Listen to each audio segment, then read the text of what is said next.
सबको जय मसीह। आज की इस संगति में आप सभी का स्वागत है। शुरू करने से पहले छोटी सी प्रार्थना करते हैं।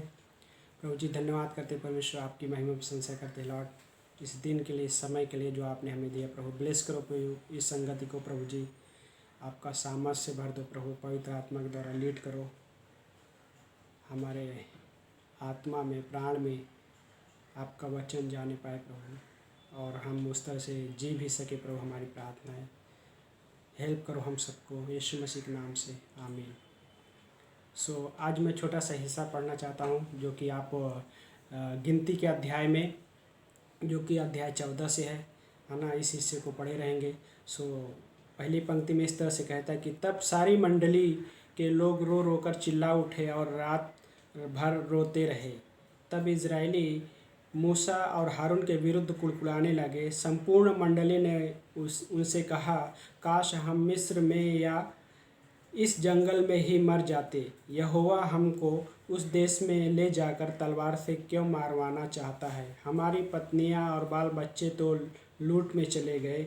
क्या ये अच्छा नहीं कि हम मिस्र को लौट जाएं? अतः वे आपस में कहने लगे, आओ हम अपने लिए अगुआ नियुक्त करें और मिस्र को लौट चलें।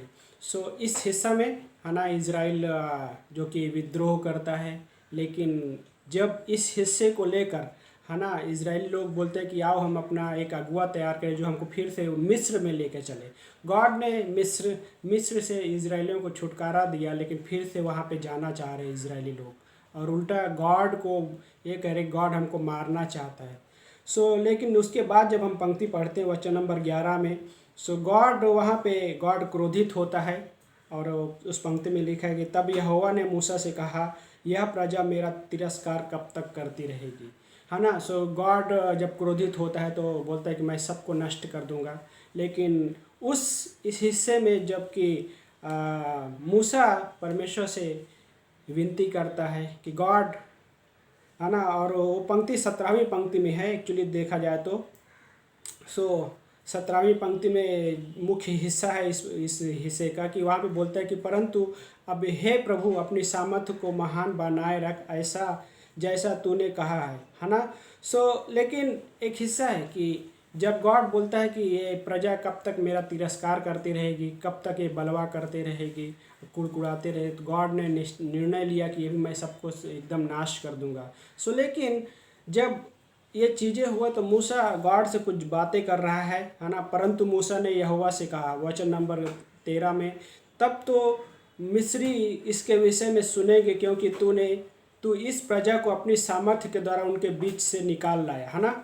अपनी सामर्थ्य के द्वारा उनके बीच से निकाल लेकर आया। गॉड को मूसा कह रहा है, और वही चीज़ जो वचन नंबर 17 में कह रहा है कि परंतु अब हे प्रभु अपनी सामर्थ्य को महान बनाए रख, अपनी सामर्थ्य को महान बनाए रख, है ना। और फिर बोलते जैसा तूने कहा है ना, जैसा तूने कहा है।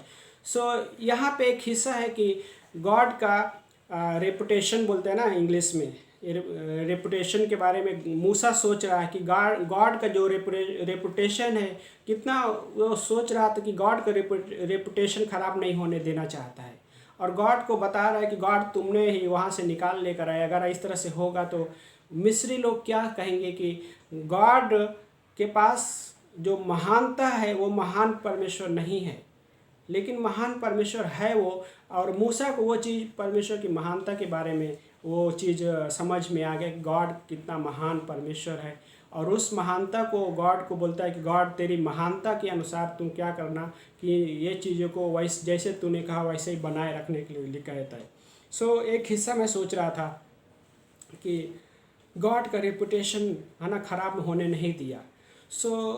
जब उत्पत्ति के अध्याय में देखते हैं लूत की दोनों बेटियाँ, है ना, वहाँ पे एक दो हिस्सा, गॉड की महानता और गॉड की पवित्रता, ये दो हिस्सा है। वहाँ पे लूत की दोनों बेटियाँ हैं, है ना, उन्होंने आपस में कहा कि हमारे पिता के पास कोई बेटे नहीं हैं, और कहा कि चलो एक एक करके हम अपने पिता के साथ सोएंगे जिससे संतान उत्पन्न हो और हमारा वंश चले। वहाँ पे क्या गॉड महान नहीं था? गॉड वहाँ पे चीज़ें नहीं कर सकता था? कर सकता था, लेकिन वो गॉड के महानता को नहीं समझ पाए। गॉड का रेपुटेशन भी एक हिसाब से उन्होंने नहीं सोचा कि गॉड का नाम खराब होगा, कि गॉड इज़राइल का परमेश्वर जो पवित्र परमेश्वर है नाम खराब होगा, उसके बारे में उन्होंने नहीं सोचा और वो चीज़ें कदम उठाया पाप में, है ना, जो गॉड के खिलाफ था वो चीज़ें निर्णय लिया उन्होंने और वही चीज़ें किया। लेकिन मूसा यहाँ पे एक लीडर है और लीडर होने के साथ साथ गॉड का नाम खराब में होने नहीं देना चाहता है, रेपुटेशन खराब होने नहीं देना चाहता है और गॉड को महिमा देना चाहता है और एक महानता के बारे में गॉड को महान ठहरा रहा है। और क्योंकि वो महान के बारे में जिस अद्भुत हिस्सा मुझे लगा कि परंतु अब हे प्रभु अपनी सामर्थ्य को महान बनाए रख, अपनी सामर्थ्य को महान बनाए रख। क्या गॉड के पास सामर्थ्य नहीं है? गॉड के पास सामर्थ्य है ना। और आगे एक हिस्से में हम पढ़ते भी हैं, गॉड बोलता है कि क्या मेरे हाथ छोटे पड़ गए हैं? नहीं, गॉड एवरी परिस्थिति में गॉड का हाथ कभी छोटा नहीं पड़ सकता। मनुष्य का हाथ छोटा पड़ सकता, मनुष्य की सोच छोटी पड़ सकती है, लेकिन गॉड का सोच कभी छोटी नहीं पड़ती, गॉड का हाथ कभी छोटा नहीं पड़ सकता। गॉड का जो सामर्थ्य है बाय द वे वो भी कम नहीं हो सकती, कितना भी उसके सामर्थ्य कितना भी, है ना। यीशु मसीह जैसे जब एक 12 साल से लहू बहने वाली जो बीमार स्त्री थी, उस स्त्री ने यीशु मसीह को छुआ और छूने के बाद वो चंगी हो गई। सो यीशु मसीह ने कहा कि मेरे शरीर से कुछ सामर्थ्य निकला है, लेकिन ये वो सामर्थ्य कम नहीं हुआ, है ना। बहुत सारे लाइक हीलिंग प्रोसेस में देखा जाए तो सामर्थ्य के द्वारा हीलिंग होता है, सामर्थ्य के द्वारा गॉड काम करता है, लेकिन गॉड का जो सामर्थ्य कम नहीं होती, क्योंकि वो स्वयं परमेश्वर है।